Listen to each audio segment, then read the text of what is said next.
Mike Pence is with us right now. Jake, you have the first of some questions for the vice presidential nominee. Governor, thanks so much for being here. We appreciate it. Exciting night. So we've all watched the Republican primary debates, and during those debates, Donald Trump, I know he considers himself a counterpuncher, but he certainly threw a lot of insults out there, whether it was choke artist or basket case, little Marco, etc.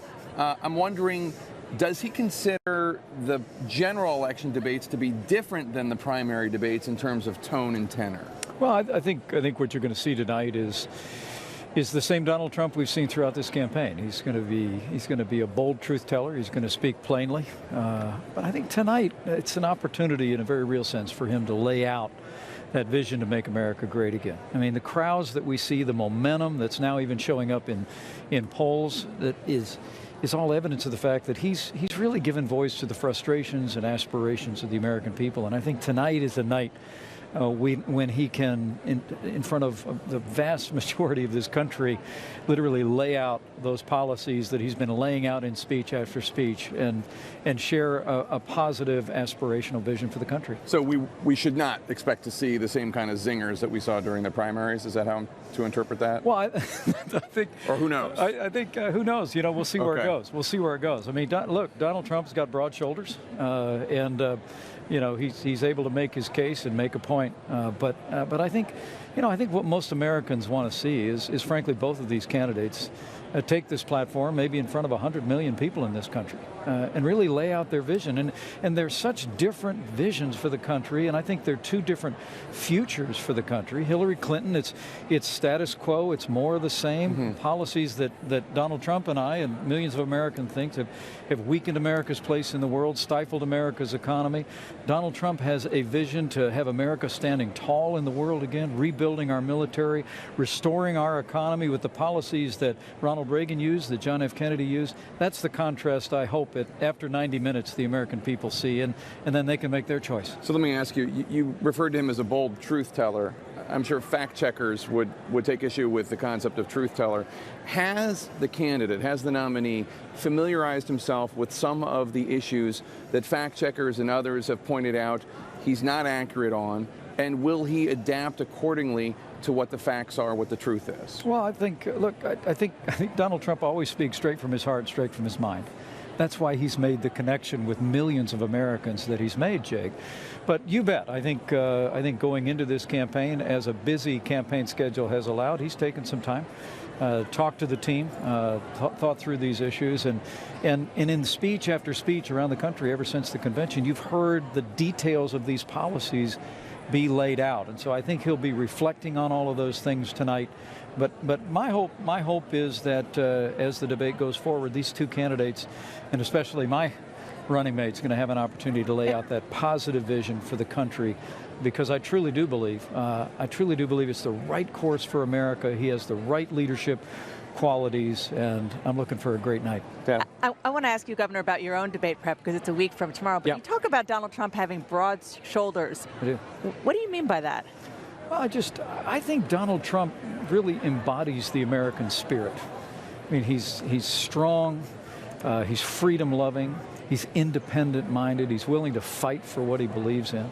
I think that's why you saw him, roll through a 17-way Republican primary and one debate after another. And it's that kind of strong leadership, I think, that the American people are really looking for. So you're not referencing his masculinity there? Oh, not a bit, not a bit. No, look, what I'm referring to in Donald Trump is really someone who I think he's made a connection with the American people, because he represents the kind of leadership that we want to see once again in the Oval Office. You have your own debate a week from tomorrow. I do. You told me a couple of weeks ago that you are practicing pretty hard. You're doing mock debates. You're studying.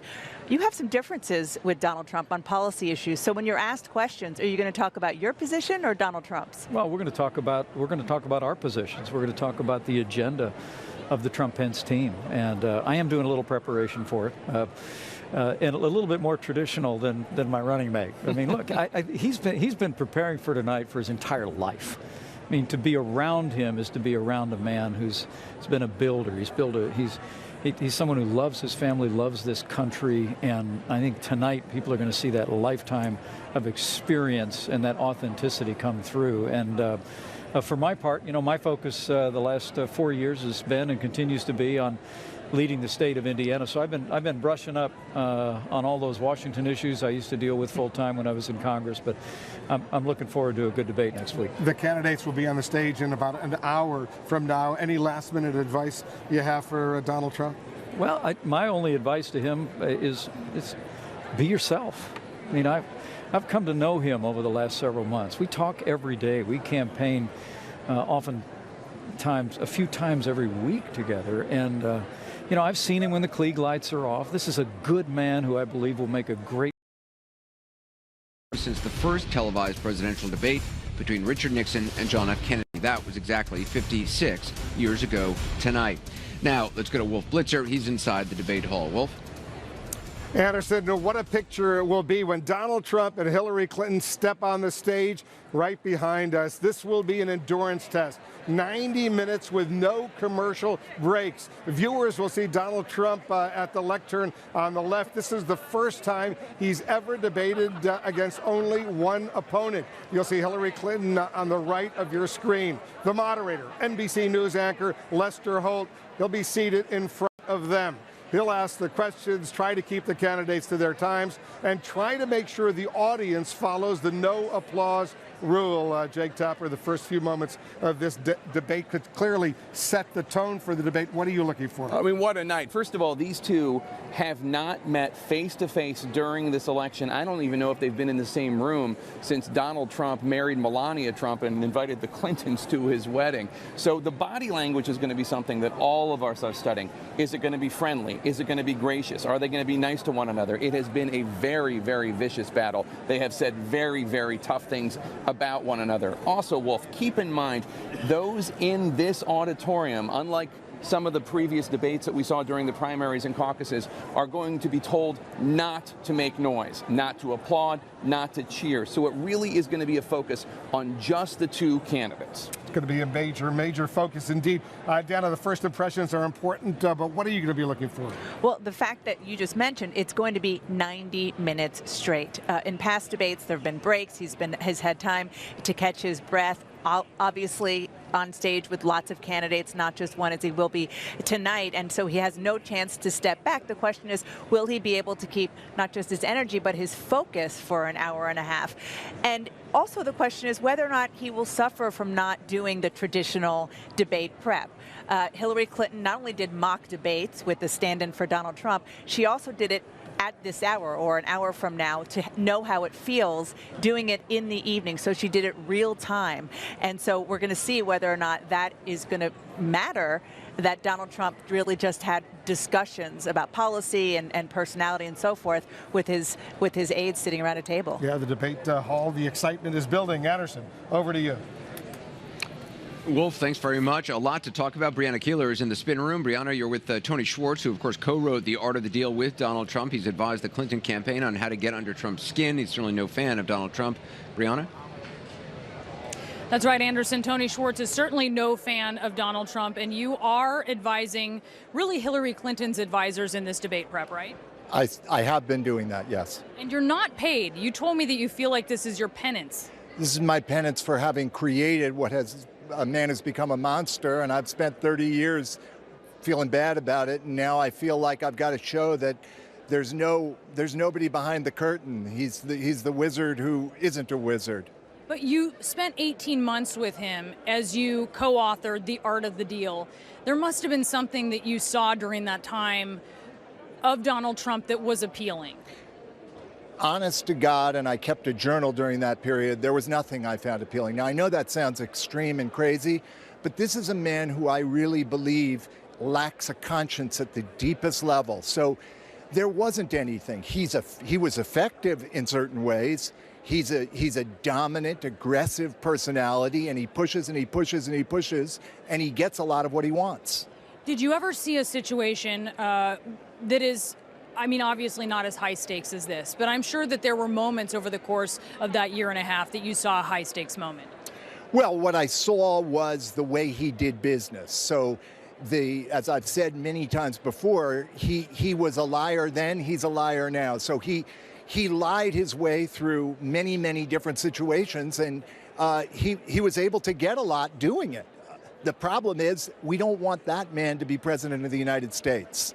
All right, Anderson, back to you. Obviously, some very strong opinions from Tony Schwartz, who's been spending a considerable amount of time advising Hillary Clinton's advisors ahead of this debate. Yeah, Brianna Keilar, thanks. Let's go to CNN's Jim Acosta. He's also in the spin room with one of Donald Trump's most famous and most ardent supporters, legendary college basketball coach Bobby Knight. Jim? That's right, Anderson. Goes to how unconventional this campaign has been.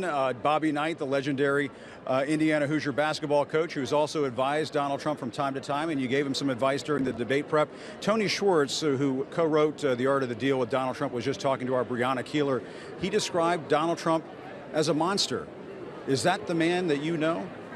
There's no way I would even pick that name to even be close to what I think of Donald Trump. I think Donald Trump is an extremely sharp man, very smart, a tough-minded man.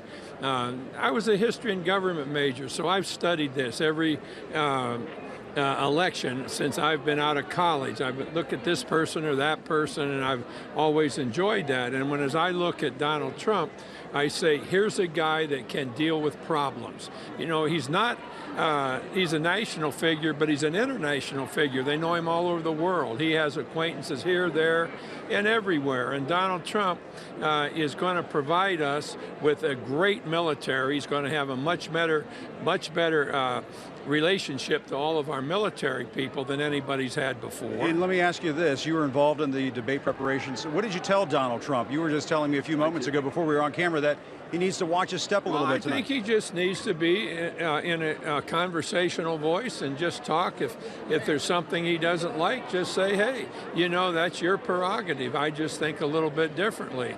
And what I've seen from him is that part of his background, the problem-solving part, is to me the most important tool in this election. Now, there are two things that would bother me from the other side. One was Benghazi. It'll never happen in a Donald Trump administration. The second is accepting money from foreign countries and using it for your own self. Right. That's two things never going to happen in that administration. All right, Coach Knight, thank you for your time very much. I understand we'll see some live pictures right now of Donald Trump arriving. Anderson, I'll throw it back to you. All right, Jim, thanks very much. Let's talk to our panelists. David Axelrod, I mean, you've seen a lot of debates. Have you ever seen anything like this? And what particular should viewers at home watch for? Because you earlier said it's not really the opening statements, because that's something they just sort of get off their chest. It's really what happens after that. Yes, and I think these things are measured in moments, exchanges and moments that are memorable. But the thing that interests me, having been involved in this in a couple of election campaigns, preparing candidates for these debates, this is an incredibly pressureful exercise. And the reason that you prep is because there are so many different variables that could come up, and you want to kind of anticipate as many of them as you can. If Donald Trump truly hasn't prepped in the traditional way for this, it would be an extraordinary achievement to perform well under this kind of pressure. I always think about debates, I mean, just as someone who's moderated a couple during the primary season, as like it's a future game of three-dimensional chess that you're planning for. I mean, you're planning for an infinite number of moves and counter moves, and you do have to. It helps to practice it. There's no question about it, because given the pressure of the moment, to have to make those calculations right then and there is a very difficult thing to do. And in my experience, the candidates who are prepared do better than the candidates who aren't properly prepared. But if you're Donald Trump, you trust your gut, and you've always been a gut player, and you've never played on this kind of a stage before. And it's gotten him very, very far in the primary. And it's gotten him very far. The difference this evening, as we've talked about earlier, is the audience, because he always gets his energy off the audience. Some people would say he makes mistakes when he gets his energy off the audience, but he's going to have a quiet audience tonight. So they say. I mean, that's what the Presidential Debate Commission wants. Who knows what will actually happen? Right, and anything can happen, but previous presidential debates have had quiet audiences. Now, this is a year unlike any other, but it's going to be different for him. Michael? Governor Pence said in a CNN interview moments ago that his advice is be yourself, which seemingly makes sense, but I don't know what that means to Donald Trump. Just a month ago, there was a particular day where he was seemingly presidential when he went to Mexico City and stood alongside the Mexican president. And I took a look at him and I thought, he looks like an individual with some stature. And that very same night, came back to the United States, went to Phoenix, did a rally, and it was the firebrand Trump. Which one shows up in 55 minutes? That's what I want to see. Yeah, and whoever shows up, can he sustain it for 90 minutes? I mean, that's the thing. No commercial breaks, no bathroom breaks, no phone call to a friend. You've got to stand there and you've got to talk in depth about these issues. It's hard to imagine that even if he's Mexico Trump, can he sustain that throughout the whole thing? But David, I mean, Donald Trump, was himself early on, and a lot of audiences certainly, loved it. It worked during the primary debates. What has now gotten the polls really close seems to be the new management he's under, which is a much more controlled Donald being tied to the teleprompter, not ad-libbing as much, not saying as many provocative things. The fact is that he's got the people who respond to that. He needs to win people over who have profound questions as to whether he has the temperament and the experience to be president of the United States and the mastery of material. That's what he needs to show in this debate if he's going to make progress. We're about 48 minutes or so away from the start of this incredible debate. Up next, as we close in on the debate, we're getting new information about where Bill Clinton will be or won't be tonight. We'll have that for you ahead.